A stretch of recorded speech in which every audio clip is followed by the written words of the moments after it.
আছে। আর মিস আয়েশা কিছুক্ষণের মধ্যে পৌঁছে যাবেন তার নিজের এই বাড়িতে। এমনটা মনে করা হচ্ছে যে এই হাই প্রোফাইল কেসে মিস আয়েশা সিবিআই এর জন্য সাক্ষী দিতে রাজি হয়েছেন, তাই ওনাকে ক্ষমা করে দেওয়া হচ্ছে আর ছেড়ে দেওয়া হচ্ছে।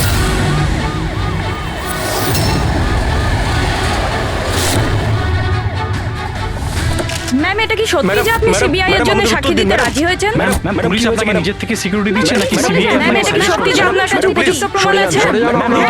আপনি কোর্টে সাক্ষী দিতে চলেছেন? ম্যাম, সত্যি ইনি হলেন মিস আয়েশা, যিনি এত কড়া নিরাপত্তার মধ্যে নিজের বাড়ির ভিতরে ঢুকে গেলেন কোনো প্রশ্নের উত্তর না দিয়ে।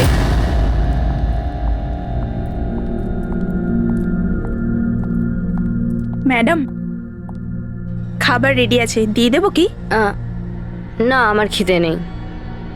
তুমি একটা কাজ করো, ওনাদের খেতে দিয়ে দাও। হ্যাঁ ম্যাডাম। আমার খুব ভয় করছে। একই কথা বলছেন আপনি? কিসের ভয় পাচ্ছেন? ওরা যদি আমাকে মেরে ফেলার চেষ্টা করে? ম্যাডাম, আপনার কিচ্ছু হবে না। আপনার সুরক্ষার জন্যই আমরা আপনার সাথে আছি। আমি একটা কাজ করছি, প্রথমে ওপরে গিয়ে আপনার রুমটা চেক করছি।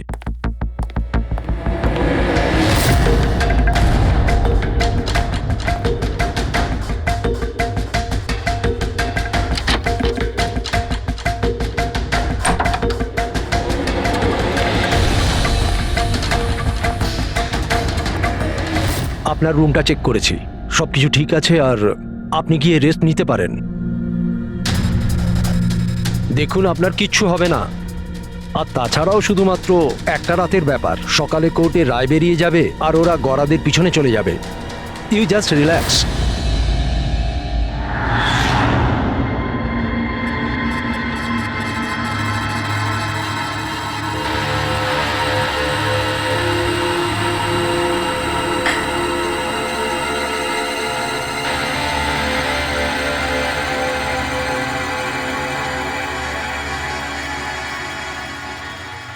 ম্যাডামকে সুরক্ষিত রাখা আমাদের সকলের দায়িত্ব। ওপর থেকে স্ট্রিক্টলি অর্ডার আছে, তাই সারা রাত সাবধানে থেকো। Okay, sir. ঠিক আছে? খাওয়া শেষ হলে নিজের নিজের পজিশন নিয়ে নিও।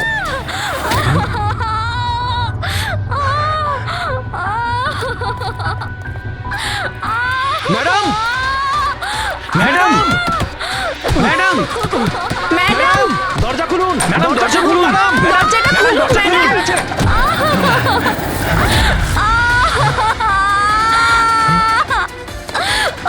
ম্যাডাম! ম্যাডাম,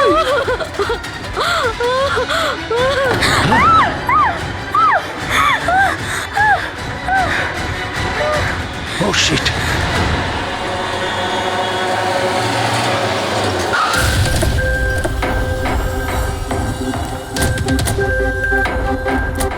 স্যার এক মিনিট। স্যার এক মিনিট। স্যার, জানা যাচ্ছে কোনো দুর্ঘটনা ঘটে গেছে। আপনি বলতে পারবেন এই বাড়িতে ঠিক কি হয়েছে? স্যার, এই কেসটা তো সিবিআই এর কাছে ছিল, তাহলে কি সিআইডি কে হ্যান্ড ওভার করে দেওয়া হলো? দেখুন, এখানে একটা মার্ডার হয়েছে বলেই আমরা এখানে এসেছি। এর থেকে বেশি কিছুই বলতে পারবো না, পরে কথা বলছি। একটু সরে যান। আসুন স্যার।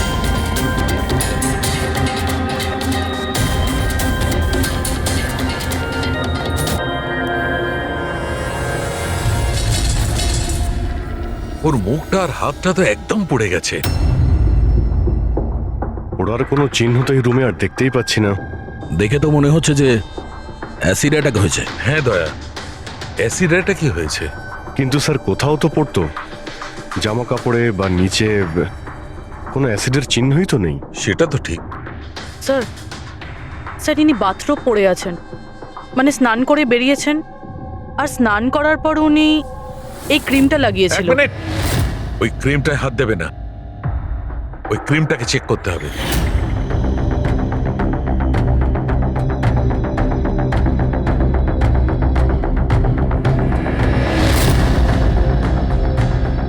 আরে, এ তো কিছুই হলো না। হবে পঙ্কজ, ওয়েট।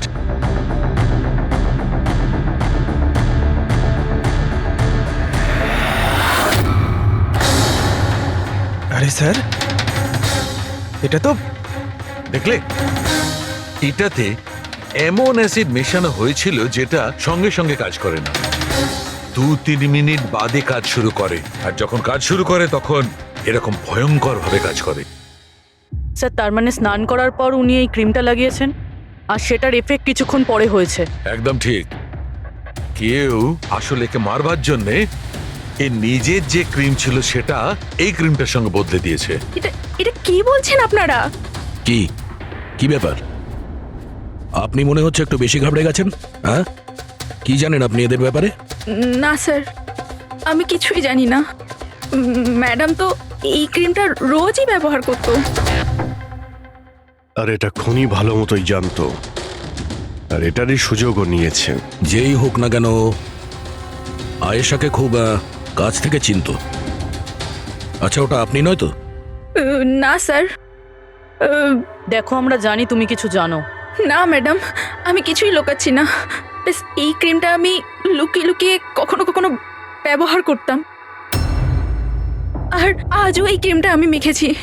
এক মিনিট, এই ক্রিমটা তুমি কখন লাগিয়েছো? স্যার, ম্যাডামের ঘরে আসার কিছুক্ষণ আগে, এই ধরুন 8টা নাগাদ। 8টার সময়? চেক করো। স্যার, পুড়ে যাওয়ার তো কোনো চিহ্নই নেই। হবে না, পোড়ার দাগ এই জন্য হবে না কারণ উনি যখন ক্রিমটা লাগিয়েছিলেন ওতে অ্যাসিড ছিল না, মানে ওই ক্রিমটা অরিজিনাল ছিল। তার মানে খনি ক্রিম 8টা থেকে 9টার মধ্যেই বদলে দিয়েছিল। কিন্তু কিভাবে? এখানে এত সিকিউরিটি ছিল। মনে হয় আগে থেকেই কেউ রুমে ছিল। এটা কি করে হতে পারে স্যার? কারণ ম্যাডাম এখানে আসার আগে আমি এই রুমটাকে ভালো করে চেক করেছিলাম, এখানে কেউ ছিল না। আর তাছাড়া ম্যাডামের চিৎকার শুনেই আমরা দৌড়ে এখানে এলাম, আর দেখি দরজা ভেতর থেকে লক স্যার। হ্যাঁ স্যার, আর ভেতরে আসার জন্য আমাদের দরজা ভাঙতে হয়েছিল। ঠিক আছে, আপনারা এখন আসুন, প্রয়োজন পড়লে আবার ডেকে নিচ্ছি। Okay sir. রুমের ভিতরে কেউই আসেনি, কিন্তু রুমটা চেক করতে কনস্টেবলই এসেছিল। পুরোবি একটা কাজ করো, এদের সবার ব্যাকগ্রাউন্ড চেক করো। ততক্ষণে আমরা জানার চেষ্টা করি যে ব্যাপারটা কি। এত মিডিয়া, সিবিআই এর কেস, এতগুলো সিকিউরিটি, কি কারণে? অ্যাকচুয়ালি আয়েশা খুব বড় খেলোয়াড় ছিল, লাইক এজেন্ট। যে ধরনের এজেন্ট দুটো পার্টির মধ্যে ডিল করিয়ে মাঝখান থেকে ভালো কমিশন নিয়ে সরে যায়। শুধু এটা ধরে নিন যে আয়েশাও এই ধরনেরই এজেন্ট ছিল, কিন্তু টপ লেভেলে। ওর সমস্ত ডিলগুলি লাখ আর কোটি টাকার উপরেই হতো, আর সব কটাই ছিল একেবারে বেআইনি। আমাদের কাছে সব কিছুরই প্রমাণ ছিল, আমরা ওকে অ্যারেস্টও করেছিলাম। কিন্তু ও হঠাৎ করে রাজসাক্ষী হয়ে গেল। ও নিজের মুক্তির বিনিময়ে 3 জন বড় ব্যবসাদারের দুর্নীতির বিরুদ্ধে আমাদের হাতে সব প্রমাণগুলো দিত। আজ কোর্টে শুনানি ছিল, কিন্তু কাল রাতেই ওর মার্ডার হয়ে যায়। 3 জন বড় বিজনেসম্যান, এরা কারা? বিকি, রাহুল, কুমার। এই 3 জনের কাছেই পয়সা আর পাওয়ার যথেষ্ট আছে, যা খুশি করতে পারে। আর যে প্রমাণগুলো আয়েশার কাছে ছিল, আয়েশার কাছে কিছু টেপ ছিল, এই 3 জন বিজনেসম্যানের বেআইনি কাজের কিছু ভিডিও ফুটেজ।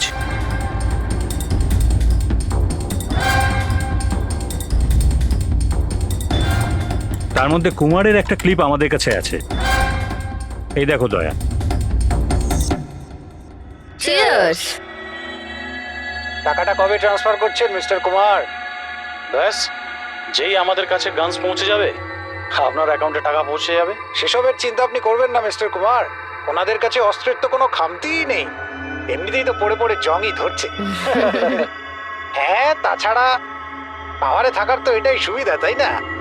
যখন যেটা মন চায় করে না। আপনি শুধু এই কনসাইনমেন্টটা সম্পূর্ণ করে দিন, আমাদের তো একসঙ্গে অনেক কাজ করতে হবে, তাই না? একদম। আর এটা তো সবে শুরু। আমি যতদিন আছি আপনাদের দুজনকে কোনো চিন্তা করার দরকার নেই। এটা একটা স্যাম্পল দয়া, এটা থেকে কিচ্ছু প্রমাণ করা যাবে না। অবশ্য প্রমাণ হিসেবে আয়েশার কাছে দেওয়ার মতো অনেক কিছুই ছিল, কিন্তু ও আমাদের কিছুই দেয়নি। ও চেয়েছিল যে এই সমস্ত প্রমাণগুলো ও কোর্টের হাতে নিজেই দেবে। নিজের নিরাপত্তার বদলে ও আমাদের সামনে এই শর্ত রেখেছিল। বাকি টেপগুলো ছাড়া এই টেপ আমাদের কোনো কাজেই আসবে না। এই টেপ আপনার কাজের না হতে পারে, কিন্তু আমাদের কাজে লাগতে পারে। এই 3 জনকে, যারা কাল রাত 9টা থেকে 3টে অবধি আমার ক্লায়েন্টের সাথে ছিল। টাইম তো আমরা জিজ্ঞাসা করিনি। দেখুন, আয়েশার মাথা খারাপ ছিল, ও এমনই মন গড়া গল্পগুলো শোনাতো যাতে ও শাস্তি থেকে বেঁচে যায়। That's it. আয়েশা আপনাকে ঠকিয়েছে, আপনার বিরুদ্ধে সিবিআই এর কাছে প্রমাণ দিয়েছে। রাগ হওয়াটা তো স্বাভাবিক। হ্যাঁ, ভেবেছিলেন খুন করে দেওয়া যাক ওকে? রাগ নয় স্যার, বরং আফসোস হলো ওর ওপর। কারণ ও চাইলেও কিছু করে উঠতে পারতো না স্যার, কারণ ওর করার মতো কিছুই ছিল না। এটা আমার ক্লায়েন্ট রাহুলের অ্যালিবাই। কাল রাত্রে ইনি কিন্তু নিজের বিজনেস পার্টনারদের সাথেই ছিলেন, এর মধ্যে সমস্ত ডিটেলস আছে।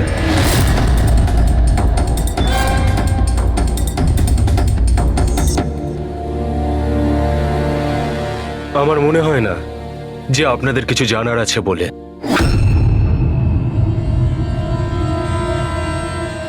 আপনারা যেতে পারেন। ধন্যবাদ। মার্ডারের সময় আমার ক্লায়েন্ট ফ্যামিলি ফাংশনে বিজি ছিলেন, আর এই হচ্ছে তার প্রমাণ। মিস আয়েশার কাছে আপনার বিরুদ্ধে প্রমাণ ছিল মিস্টার কুমার। আর এমন প্রমাণ যা আপনাকে বরবাদ করে দেওয়ার জন্য যথেষ্ট। আয়েশা খুবই চালাক মেয়ে, ভালো হয়েছে মারা গেছে, নাহলে আমি ওকে মেরে ফেলতাম। মারতেন না মেরে ফেলেছেন? না স্যার, আমি ওকে মারিনি, কিন্তু ওই মানুষটাকে আমি নিশ্চয়ই থ্যাঙ্কস বলবো যে আমার মনের ইচ্ছেটাকে পূরণ করেছে। আপনি যেতে পারেন, তবে খুব তাড়াতাড়ি দেখা হবে। Thank you.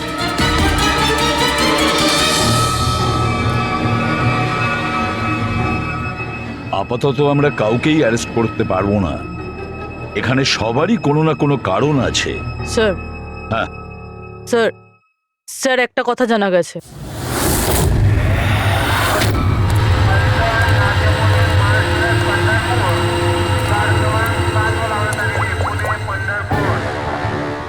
হ্যালো, হ্যাঁ সব কিছু তৈরি।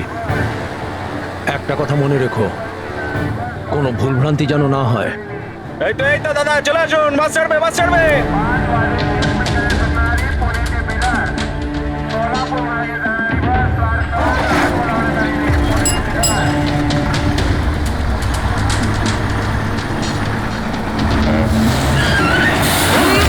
চাপ বাবা। আরে দাদা, কি হলো? বাস দাঁড়ালো কেন? আরে বাসের সামনে কেউ গাড়ি দাঁড় করিয়ে দিয়েছে দাদা। মাঝ রাস্তায়?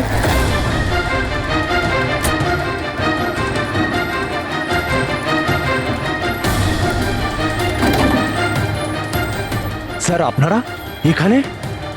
শহর ছাড়ার খুব তাড়া দেখছি তোর। হ্যাঁ, অনেক প্রশ্নের উত্তর দিতে হবে তোকে। চল চল। স্যার, আমি কি করেছি স্যার?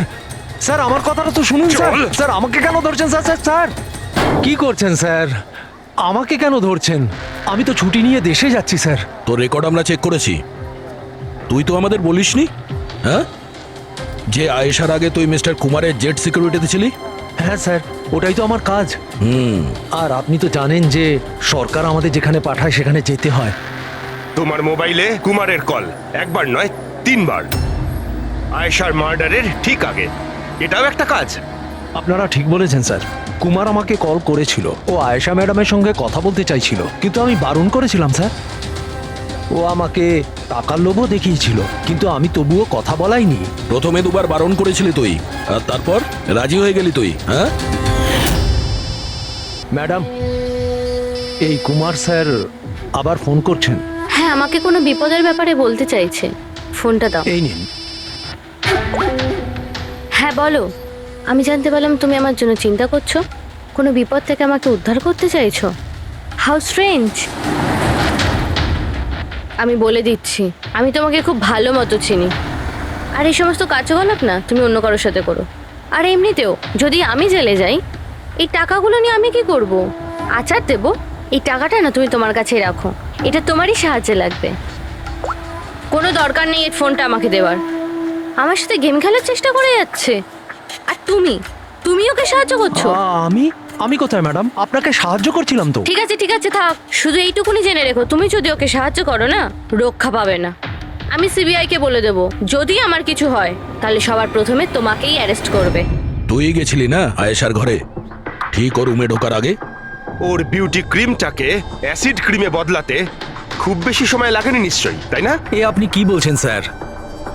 আমার কথা বিশ্বাস করুন, আমি সত্যি বলছি। যদি তুই সত্যি কথাও বলিস না, তাহলেও এই কেস যতক্ষণ না সলভ হচ্ছে তুই আমাদের হেফাজতে থাকবি, বুঝলি? এখন চল, নিয়ে চল ওকে, চল চল। আরে স্যার, স্যার স্যার আমি কিছু করিনি স্যার, ছেড়ে দিন স্যার, প্লিজ স্যার।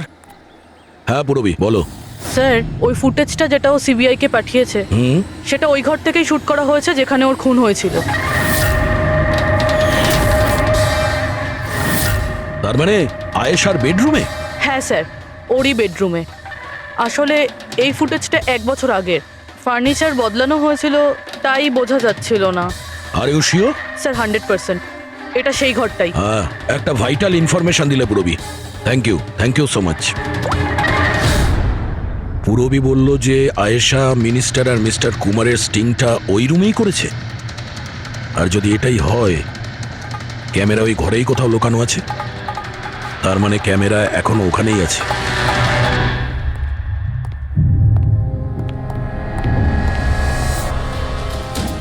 রুম তো এটাই। আর এই হলো জানালা। ফুটেজে জানালা রয়েছে, তার মানে এই ফুটেজটা এই দিক থেকেই তোলা হয়েছে। স্যার, ফুটেজ অনুযায়ী তো ক্যামেরা এখানে থাকা উচিত। না ভাই, এতটা হাইটে না, ক্যামেরা আই লেভেলে ছিল, আর সেই হিসেব অনুযায়ী এইখানেই কোথাও হওয়া উচিত। আচ্ছা, ওই আয়নার ভিতরে নেই তো? আরে ওই যে আয়নাগুলো থাকে না, যার একদিকে দেখা যায় আর একদিকে দেখা যায় না। ভাই তাহলে তো জানতেই পারা যাবে। কি করে স্যার? তুমি ওই ফিঙ্গার নেল টেস্টের কথা শোনোনি? যে কোনো অচেনা জায়গাতে বা ট্রায়াল রুমে ড্রেস চেঞ্জ করার আগে এই টেস্ট করে নেওয়া উচিত, ফিঙ্গার নেল টেস্ট। তোমার যে নখ রয়েছে সেটা তুমি কাঁচের মধ্যে লাগাও, আর তোমার রিফ্লেকশনে যে নখ আছে আর তোমার যে নখ রয়েছে তার মধ্যে যদি গ্যাপ থাকে তাহলে সেটা আসল, আর যদি গ্যাপ না থাকে তাহলে সেটা নকল ওয়ান ওয়ে। যেমন এই মিররটা, এটা ওয়ান ওয়ে মিরর। যদি মিররটা ওয়ান ওয়ে হয় তাহলে তো এর পেছনে জায়গা থাকার কথা।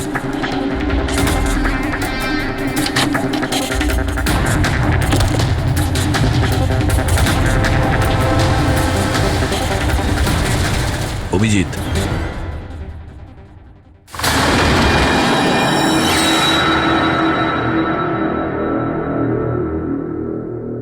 এখানে তো পুরো ফিল্মের সেটআপ লাগানো রয়েছে।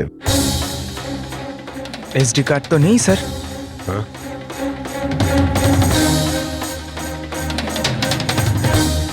লকার খালি। স্যার মনে হয় টেপটা এখানেই রাখতাম। এই জায়গা থেকেও বড় বড় লোকের কেলেঙ্কারি রেকর্ড করেছে, আর এই জায়গায় ব্যবহার করে খুনি ওকে খুন করে দিয়েছে। হতে পারে এই ওয়ান ওয়ে মিরর দিয়ে ওকে ছটপট করে মরতে দেখেছে ও। স্যার, তার মানে আমরা যখন ওখানে লাশের সঙ্গে ছিলাম তখনও এখানে ছিল। আর আমাদের যাওয়ার পরে সুযোগ বুঝেও এখান থেকে পালিয়ে গেছে। তার মানে আয়েশা আর পুলিশের অনুপস্থিতিতে লোকটা বাড়িতে ঢুকেছিল, হয়তো বাড়ির পিছন থেকে।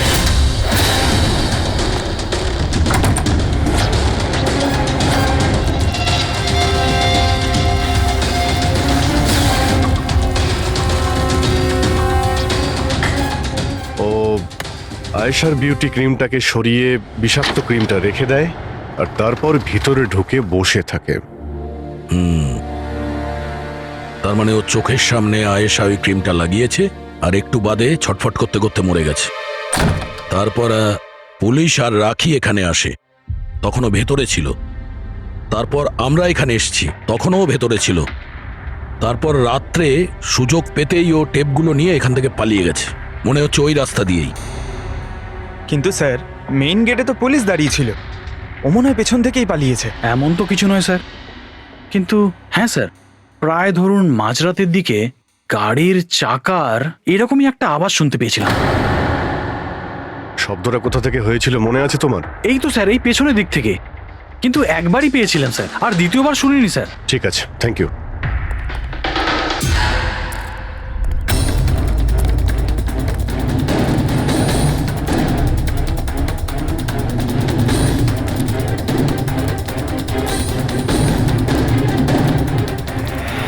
স্যার,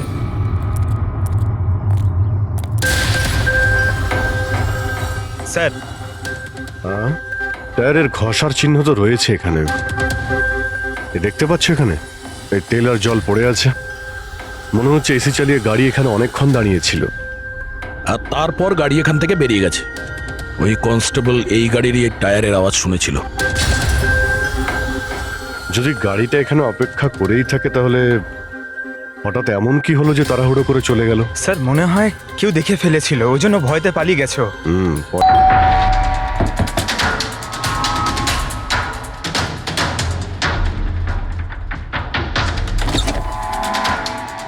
নমস্কার। নমস্কার। নমস্কার, আমরা সিআইডি অফিসার্স। সিআইডি? ম্যাম, কালকে রাত্রে আপনি এখানে কিছু কিছু অদ্ভুত দেখেছিলেন বা শুনেছিলেন, এমন কিছু যা আগে কখনো ঘটেনি? হ্যাঁ, দেখে তো ছিলাম। অনেক রাত পর্যন্ত আমি ঘুমোতে পারিনি।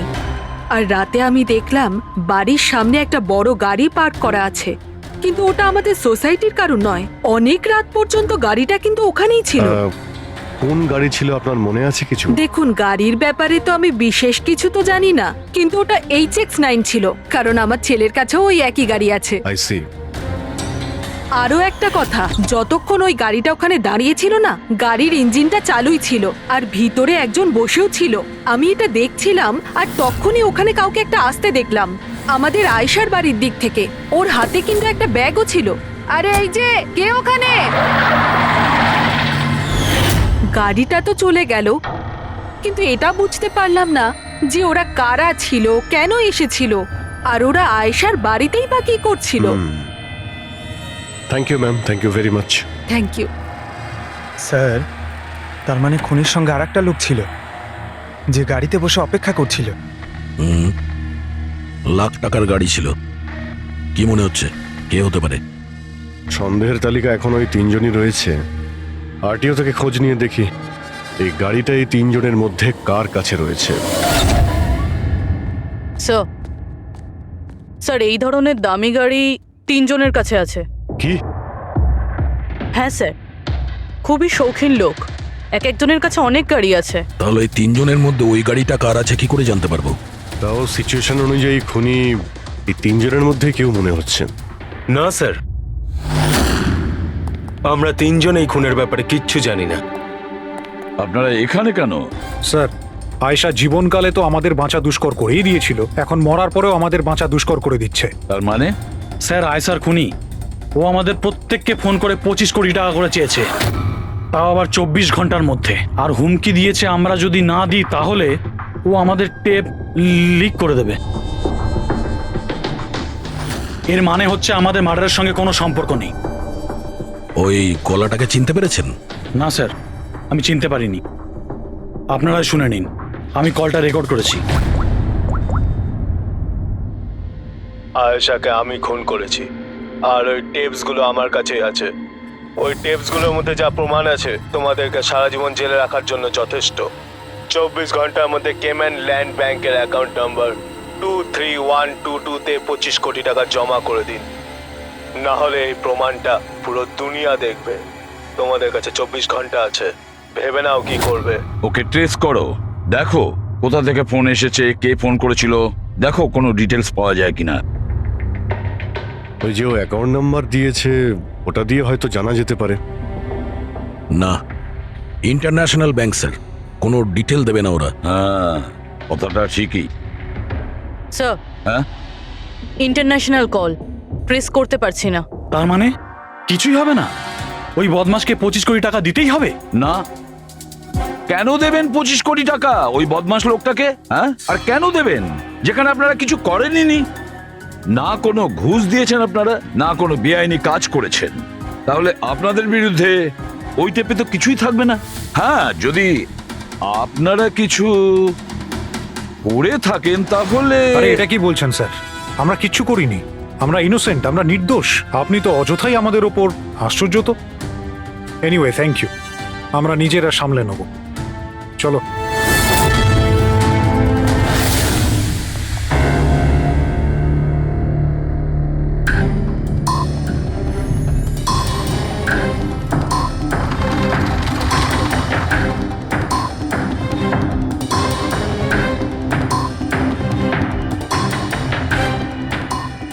সারিকা, এই রুমটাকে খুব ভালো করে চেক করতে হবে। খুনি এখানে ঘন্টার পর ঘন্টা ছিল, তার মানে এখানে কোনো না কোনো জিনিস নিশ্চয়ই পাবো আমরা, যেটা দিয়ে ডিএনএ টেস্ট করা সম্ভব। ওর চুল, ওর নোখ যা কিছু।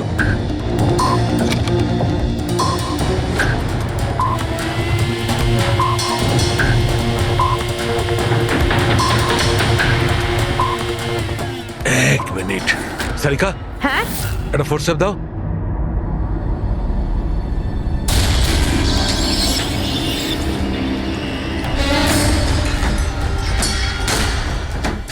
মাই গড, সারিকাই দেখো।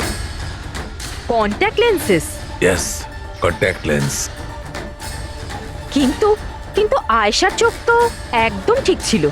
আমি নিজেও রিপোর্টস চেক করেছি, না ও চশমা পরতো আর না কন্ট্যাক্ট লেন্স। তবে এই কন্ট্যাক্ট লেন্সটা কার হতে পারে? খনির? না না, খনির হতে পারে না। একটা চোখের কন্ট্যাক্ট লেন্স খুলে যাবে আর কেউ জানতে পারবে না, এটা ইম্পসিবল। দেখান তো একটু।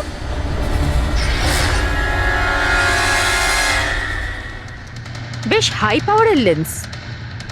High power lens? কিছু তো আছে এই রুমে। একে তো এই ঘরটা চারিদিক থেকে বন্ধ, কোনো জানলা নেই, কোনো ভেন্টিলেটর নেই।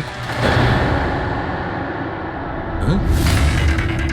ও ওহো, কি হয়েছে? সারিকা, তুমি জানো তো ওই কালার স্টেন কেমিক্যাল বানানো হয় যা দিয়ে ঘাম টেস্ট করা যায়? হ্যাঁ জানি। গুড, এক কাজ করো, তুমি কালার স্টেন কেমিক্যাল বানাও। খনি এখানে এই ঘরের মধ্যে ঘন্টার পর ঘন্টা ছিল, আর আমাদের অল্প সময়ের মধ্যে এত ঘাম হয়ে গেল। ওই খনির তো খুব ঘাম হয়েছিল।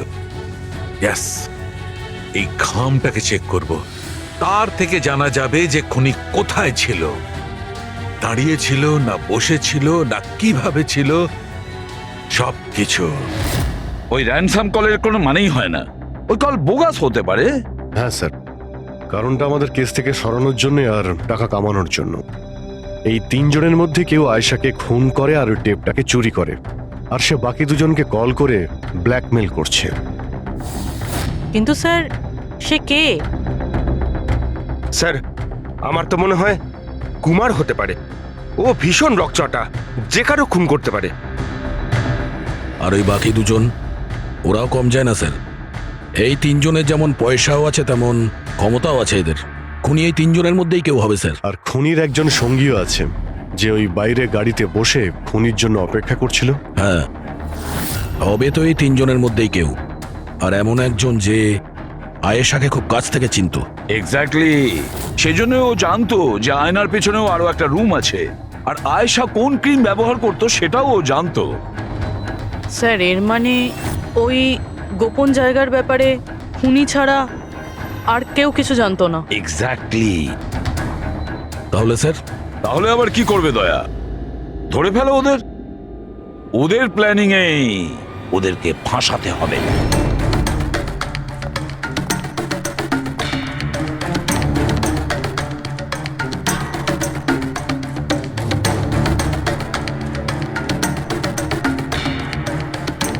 আমাদেরকে এখানে কেন ডাকলো?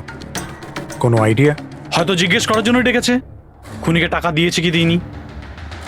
তাহলে তোমরা দুজন কি টাকা দেবে? তোমাদের কি মনে হয় টাকা দেওয়া ছাড়া আর কোনো উপায় আছে? তা তুমি কি করতে চলেছো ভিকি?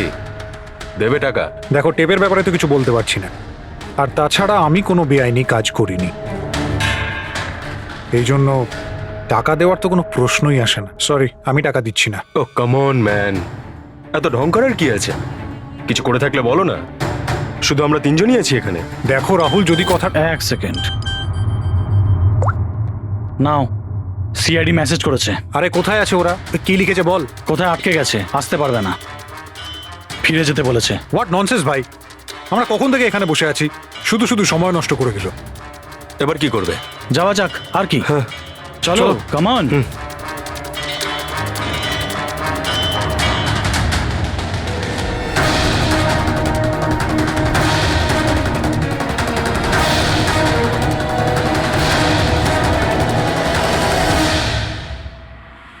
এই সে।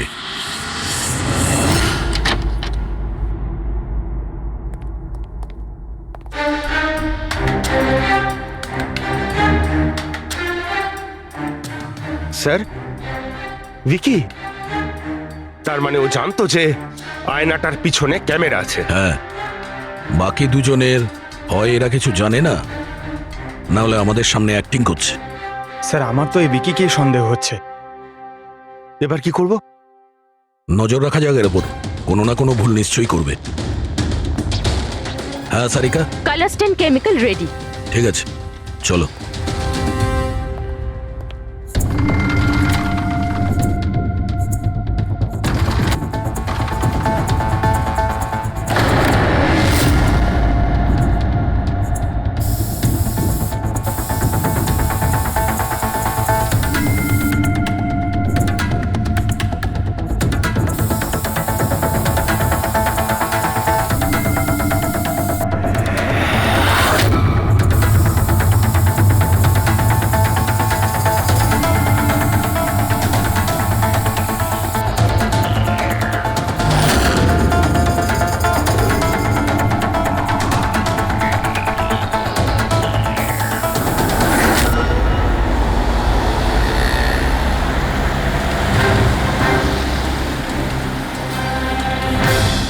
আরে স্যারও যাচ্ছেটা কোথায়?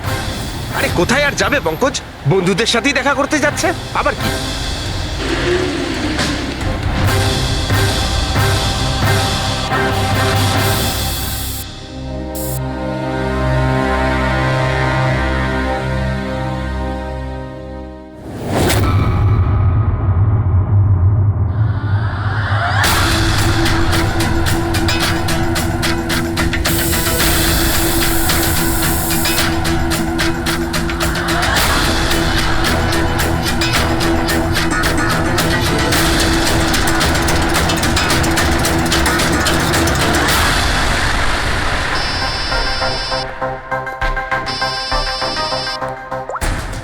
হ্যাঁ সারিকা বলো।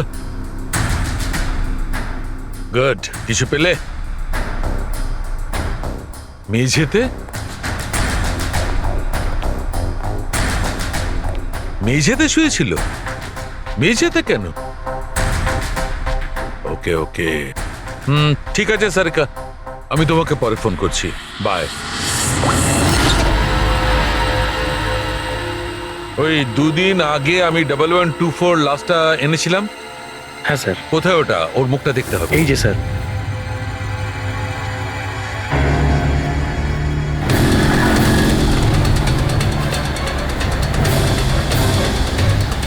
এই জানতে পারেনি তো যে আমরা ওকে ফলো করছি?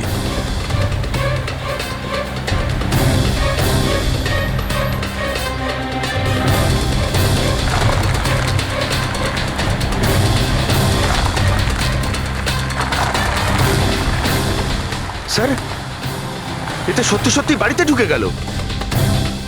ভেবেছিলাম ও কোনো বন্ধুর সাথে দেখা করবে। হ্যাঁ অভিজিৎ। কি? ডক্টর সালুকে বলে দিয়েছেন যে খুনি কে? কে?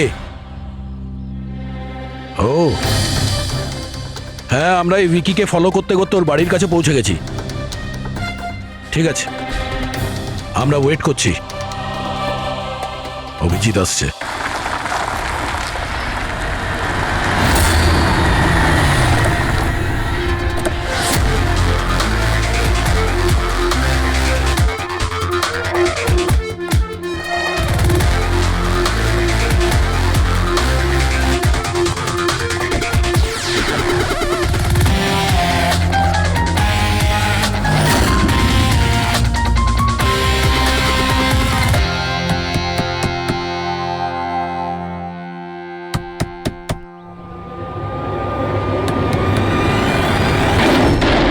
এক মিনিট, এটা কি করছেন আপনারা? আরে এটা কোনো ভদ্রতা হলো কারো বাড়ির ভিতরে ঢোকা? একদম বাজে কথা বলবে না, আমরা সত্যিটা জেনে গেছি।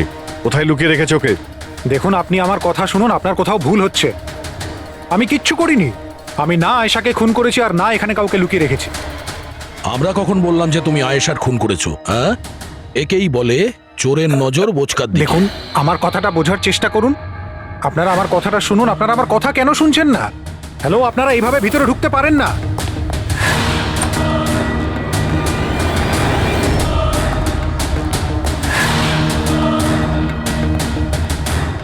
এখানে তো কেউ নেই। আমি বলছি আপনাদেরকে এখানে কেউ নেই, প্লিজ। আরে বন্ধ করুন এগুলো, এইভাবে ভিতরে আপনারা ঢুকতে পারেন না। Hello, excuse me, hello. আরে ওপরে কিচ্ছু নেই স্যার। আরে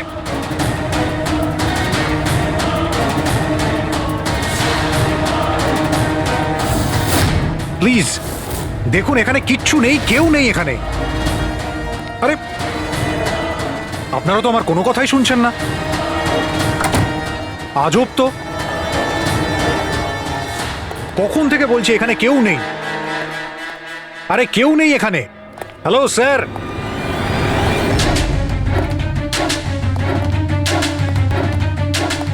দেখুন আমার কথাটা শুনুন প্লিজ, শুনুন। দেখুন দেখুন, আমি আপনাকে বলছি আমি আয়েশাকে খুন করিনি, প্লিজ আমার কথাটা বোঝার চেষ্টা করুন, আমি সত্যি বলছি। আমরা জানি যে তুমি আয়েশাকে খুন করনি। তাহলে আপনারা এখানে কি খুঁজছেন? 1 মিনিট, সব জানতে পারবে।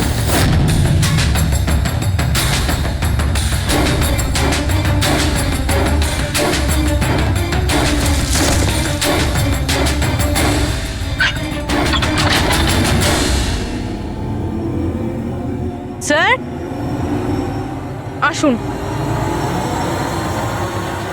আয়েশা দেবী, আপনার খেলা শেষ, চলে আসুন। সালুমকে স্যার আগেই বলে দিয়েছিল তুমি বেঁচে আছো। আসলে আমি ওর চোখটা চেক করব।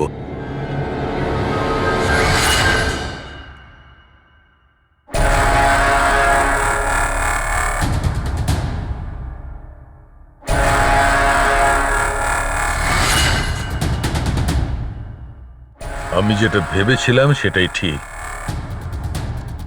তুমি আসলে আয়েশা হতেই পারো না।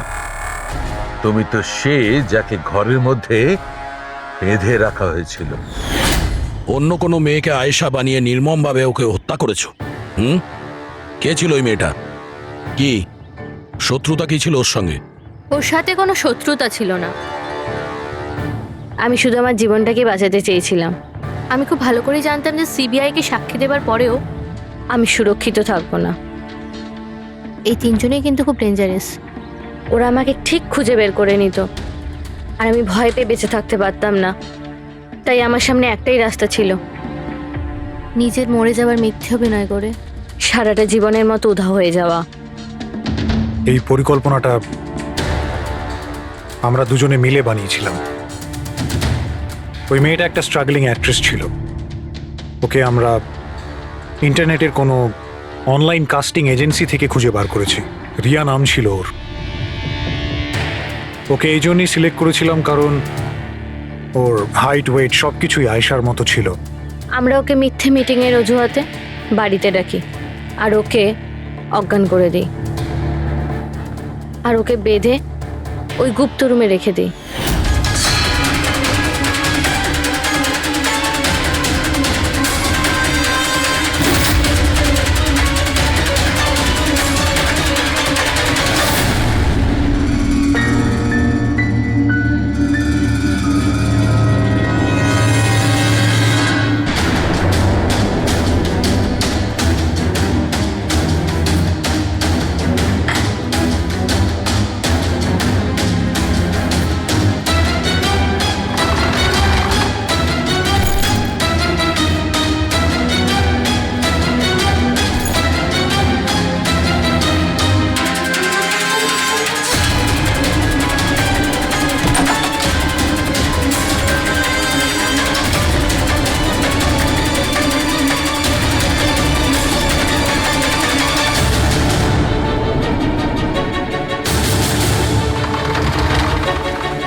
তোমার প্ল্যান তো কার্যকরী হয়েছিল, তাহলে ফোন করে টাকা চাওয়ার নাটক কেন করলে? আমরা ভাবলাম যে আপনাদের এই তিনজনের থেকে মনোযোগ সরে যাবে, আর আমরা টাকাও পেয়ে যাব নতুন জীবন শুরু করার জন্য। প্রয়োজনের থেকে বেশি চালাকি আর লোভ তোমাদের নিজেদের জালেই ফাঁসিয়ে দিয়েছে। চিন্তা করো না, তোমাদের জীবন নতুন করে শুরু হবে, কিন্তু সেটা জেলে।